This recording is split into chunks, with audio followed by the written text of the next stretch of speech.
Hello and welcome to another episode of 1000 Actually Fun Books that everyone should read. And we are on a lookout for the best of fun books. And so as I'm looking through this list trying to find fun books, this time we're going to review the book Into Thin Air by Jon, I'm pretty sure it's pronounced Krakauer, but I could be wrong. So this is a nonfiction book, but there are some nonfiction books that can be fun.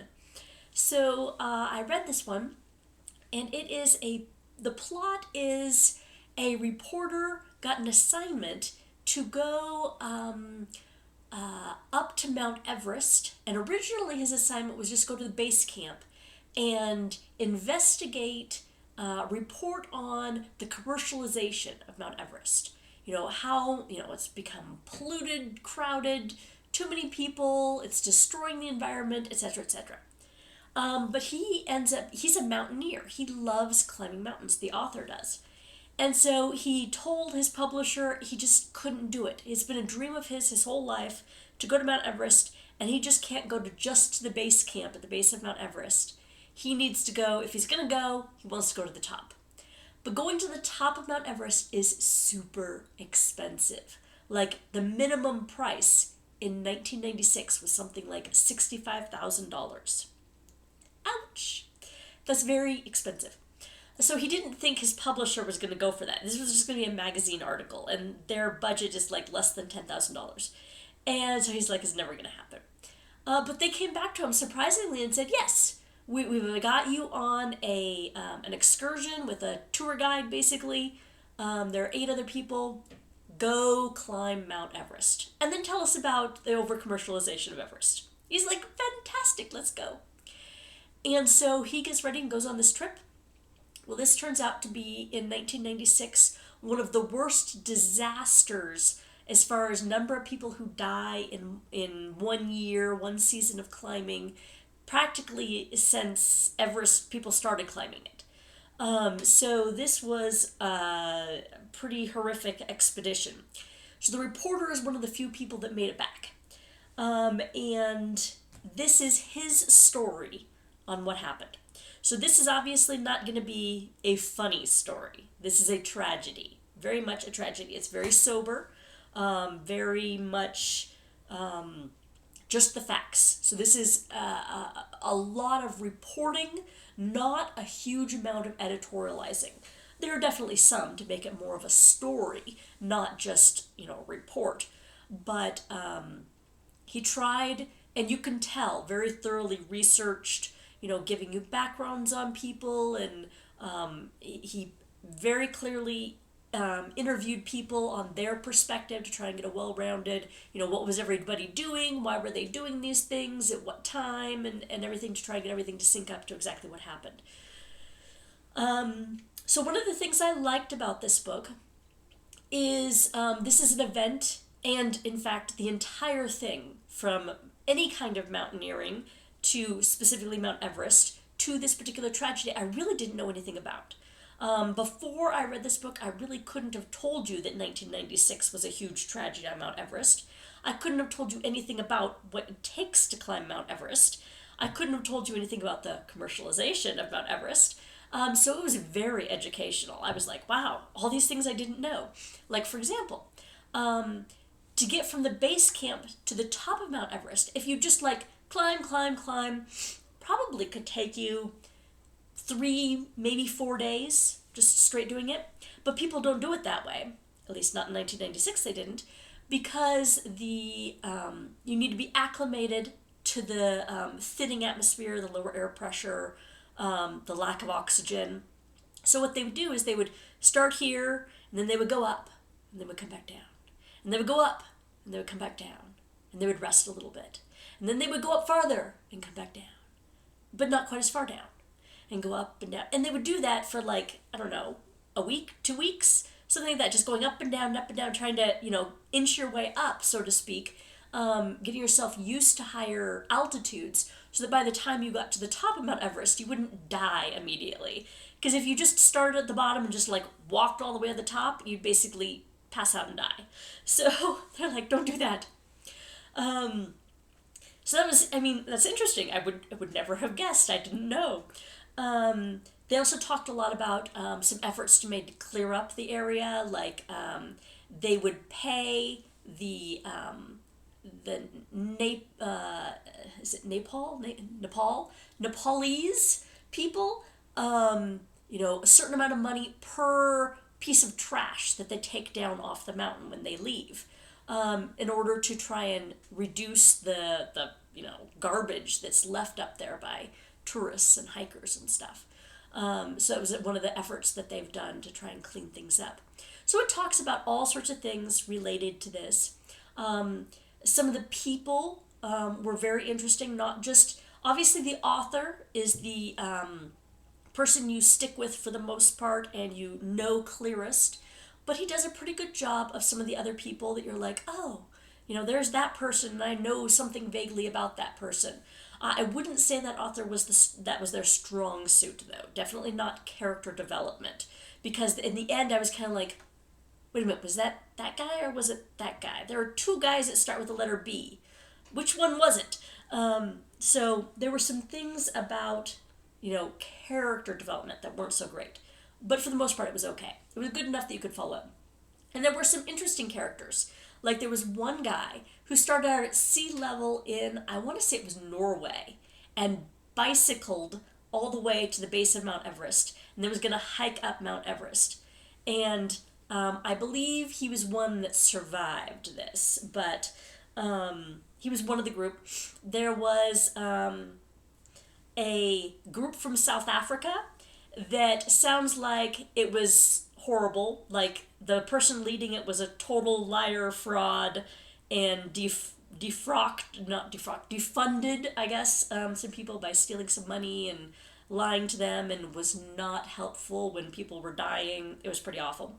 There was a millionaire heiress who practically had to be carried off the mountain, that was, let's just say she came across as the pampered princess of, somebody carry up my dot matrix printer all the way to the top of the mountain because you really need that there.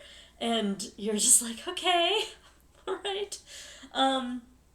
So like I said, some interesting characters. So I liked that it was very engaging, very interesting, very informative. One of the great things about this was I had a very positive view of the Nepalese people. I don't know, Nepalites? I don't know what they're called, but the people from Nepal. Because Mount Everest is divided, Nepal on one side and Taiwan on the other. And now I'm sitting there going, was it Taiwan? Thailand? Oh, wow. I'm going to have to look this up here. Just a second. Okay, my geography was obviously really wrong. Nepal on one side, Tibet on the other. It was, one of those T words. It's basically China, but Tibet. I can't believe I forgot that. Because I'm like, Taiwan? That's not right. They're in the middle of the ocean. Yeah, it was Tibet. Anyway, so the Nepal side was the side that this expedition went up the mountain rather than the Tibet side.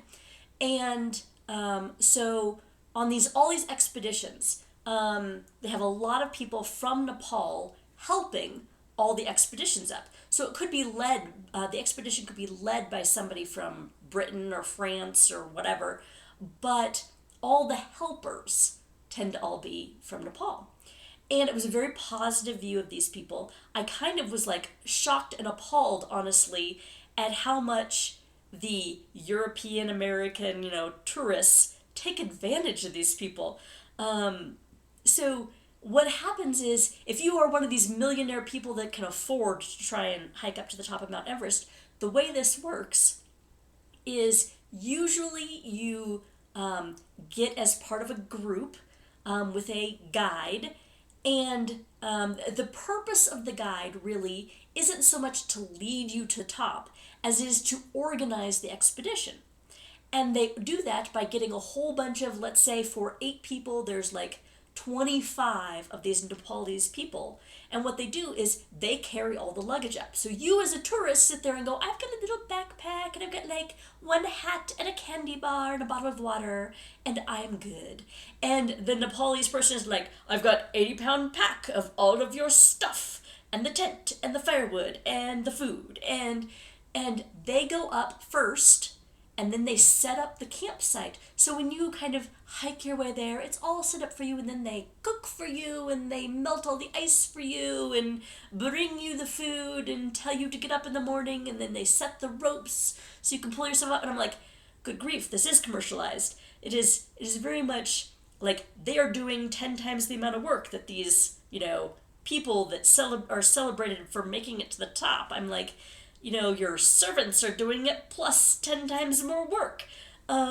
So yeah, that was kind of a shock to learn about. But the book did a very good job of, I guess not addressing these issues, but pointing them out and making the Nepalese people just as heroic as any European. I guess I would say that's good, even though the situation to me in real life sounds a little fishy, but, I don't know, maybe it's changed in the 30 years since then. Okay, they also had some interesting things on medical situations, and I'll say interesting, not necessarily good or bad. So this book talks about, in sometimes gory detail, some of the difficulties that can happen on the mountainside. So, one person, for example, a rock fell on him and crushed but didn't kill somebody. It hit him right in the sternum, and they were like dazed, but they were okay. And another person, on the other hand, was climbing up a rope, and a rock hit him on the back of the head and like chipped out part of their skull. And as people were trying to get to him, another rock fell, hit him right on the head, and he fell and died. And they talk about in detail altitude sickness, which I didn't know how that worked, but now I do, and that's kind of creepy and scary. They talked about frostbite, because there was lots of frostbite, and amputation, and so people were sick in multiple ways. There was vomiting and diarrhea and blood, and it was misery. In fact, I will say, before any of the tragedy strikes, here is a quote on here on how our author viewed this. Above the comforts of base camp, the expedition in fact became an almost Calvinistic undertaking. The ratio of misery to pleasure was greater by an order of magnitude than any other mountain I'd been on. I quickly came to understand that climbing Everest was primarily about enduring pain, and in subjecting ourselves to week after week of toil, tedium, and suffering, it struck me that most of us were probably seeking above all else something like a state of grace. So he basically was like, it's so much suffering, it's like a religious experience. And wow, it really was. I mean, they had all kinds of everything. There was carbon monoxide poisoning, there was food sickness, it just seemed like you name it, somebody had it, and it was miserable. Excuse me. Or it was deadly. All right. So this is a tragedy, but it's not glamorized. And I liked that about this, okay? It was very real. This didn't feel like the author was sensationalizing it or being melodramatic or, very importantly, not demonizing any of the other people.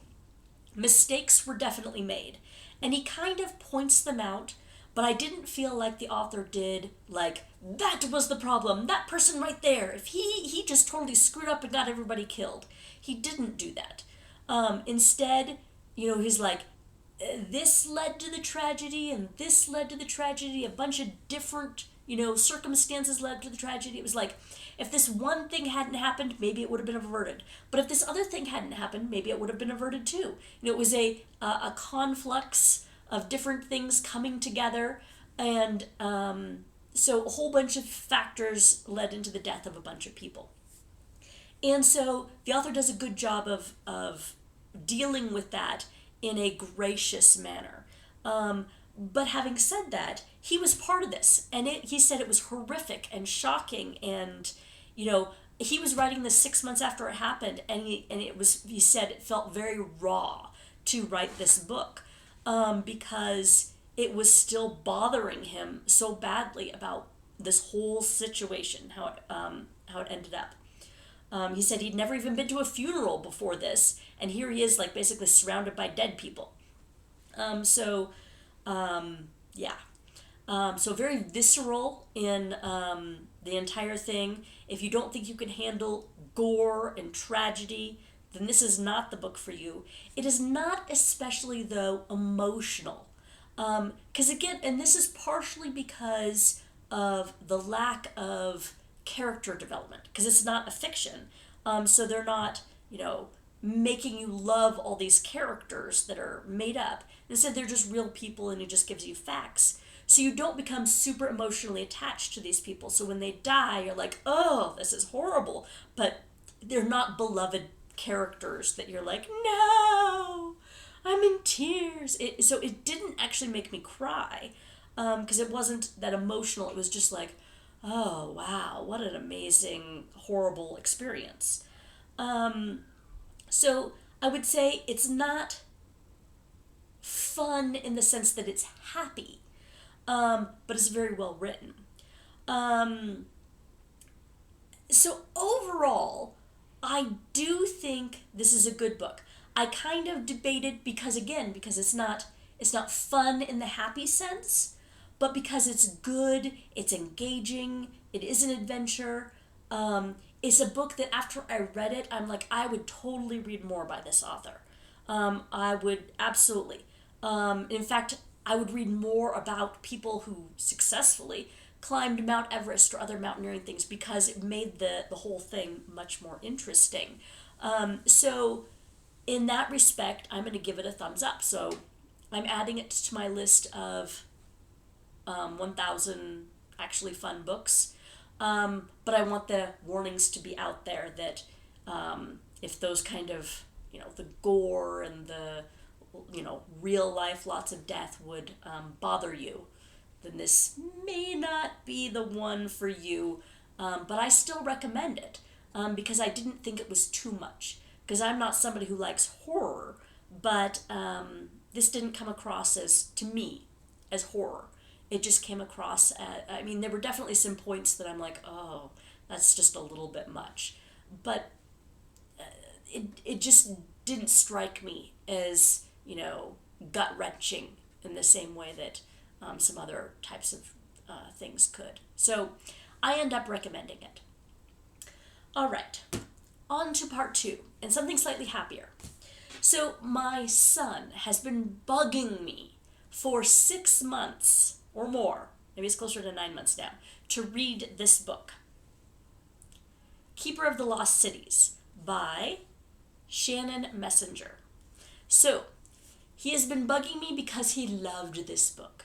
And he is not somebody who loves books. He's not a reader. I have to, tell him to go do his reading for school. So when he says he loved this book, I was like, what? He's like, get me the second book, because this is our copy. He picked this book out, and he picked a good selection, apparently, because he's like, give me the next book, I want it. I'm like, you want to read? Here, child, have another book. So I'm going to read it now myself and see if it's actually any good. So it'll be my next review, along with my son, because he is very enthusiastic about this book. He wants to review it with me. So it'll be the next session. I hope you will join us that time. And in the meantime, thank you very much for watching.